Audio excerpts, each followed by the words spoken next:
ఢిల్లీ సమీపంలోని నజఫ్గఢ్ వద్ద air ambulance విమానం కూలిపోయింది. పాట్నా నుంచి ఢిల్లీ వెళ్తుండగా ఈ దుర్ఘటన జరిగింది. ప్రయాణ సమయంలో ఎయిర్ అంబులెన్స్ లో మొత్తం 7 ప్రయాణికులున్నారు. ఈ ఘటనలో 6 తీవ్రంగా గాయపడ్డారు. వీరిని హుటాహుటిన ఆసుపత్రికి తరలించారు. ఎమర్జెన్సీ ల్యాండింగ్ సమయంలో ఇంజిన్ ఫెయిల్ అవ్వడం వల్లే ప్రమాదం జరిగినట్లుగా తెలుస్తోంది.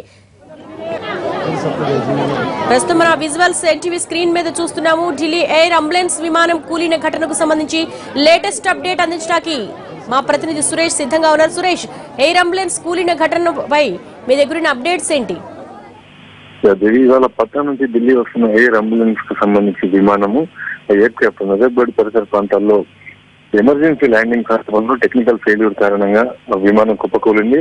అందులో 7 ప్రయాణికులు ఉన్నట్టుగా మనకు తెలిసిన సమాచారం. అందులో 6 తీవ్ర గాయాలయ్యాయి, మరొకరికి స్వల్ప గాయాలైనట్టుగా తెలుస్తుంది. మొత్తంగా 7 ప్రయాణం చేసిన సందర్భంలో ఎమర్జెన్సీ ల్యాండింగ్ చేసేందుకు ప్రయత్నించారు. ఆ సందర్భంలో ఎమర్జెన్సీకి టెక్నికల్ ఫాల్ట్ రావడం, దాని కారణంగా ఒక్కసారిగా ఫ్లైట్ కుప్పకూలడంతో ఈ సంఘటన చోటు చేసుకుంది.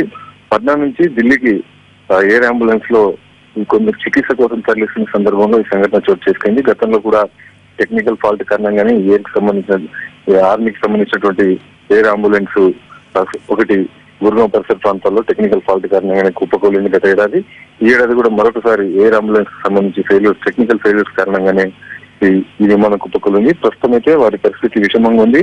సమీపం నజర్గఢ్ సమీపంలో ఉన్నటువంటి హాస్పిటల్ వాళ్ళని తరలించారు. చికిత్స కొనసాగుతుంది. అధికారులు ఒకటొకటిన ఈ ప్రాంతానికి చేరుకుని ఎమర్జెన్సీకి సంబంధించినటువంటి అత్యవసర సేవలు అందించడం జరుగుతుంది. ప్రస్తుతం ఈ 6 తీవ్రమైనటువంటి గాయాల కారణంగా వైద్య చికిత్స అందిస్తున్నారు. వారికి పూర్తిస్థాయిలో ఇప్పటికైతే ఎటువంటి ప్రాణాపాయం లేదని చెప్పి వైద్యులు అంటున్నారు. ఇంకా సమాచారం తెలియాల్సింది. Thank you Suresh.